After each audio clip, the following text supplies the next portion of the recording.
আমরা সারা গ্রামের মানুষ সোহাগের পক্ষে থাকবো। সোহাগকে আমরা বিদেশ পাঠাবো, প্রয়োজন হলে ইউরোপে পাঠাবো।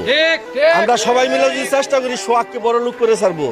আর লামিসাকে যদি লামিসার বাবা মেনে না নেয়, আমরা 100 লোক দাঁড়িয়ে আছি লামিকে মেয়ে হিসাবে স্বীকৃত দিব। আমার মেয়ের মতো থাকবে সে।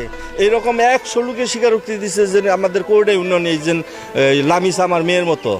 লামিসার মতো মেয়েকে নিয়ে গর্ববোধ করা যায়, লামিসার মতো মেয়ে ছেলের বউকে নিয়ে আমরা গর্ববোধ করি। সে যেই কথাগুলো বলছে, এক ইজ্জত আমি কয়জনকে দেখাবো?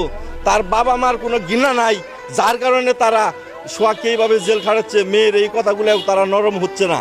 আমরা চাই সোহাগ মুক্তি পাক। সোহাগকে আমরা প্রয়োজনে ইউরোপে পাঠাবো। সোহাগের যে শ্বশুর অহংকারী নুমান, তার চাইতে বড় লোক করে ছাড়বো আমরা সবাই মিলে যদি চেষ্টা করি। সাব্বাস ভাই, সেলুট জানাই আপনাদেরকে। এরকম গ্রামবাসী থাকলে আর কিছুই লাগে না। লামিসা এবং সোহাগের এই দুঃসময়ে আপনারা যে তাদের পাশে গিয়ে দাঁড়িয়েছেন এবং কি তাদেরকে এরকম সাপোর্ট দিতেছেন, এজন্য জানাই আপনাদেরকে হাজার সেলুট। এরকম গ্রামবাসী থাকলে গ্রামের কোনো পরিবারের উপরেই বিপদ আসবে না।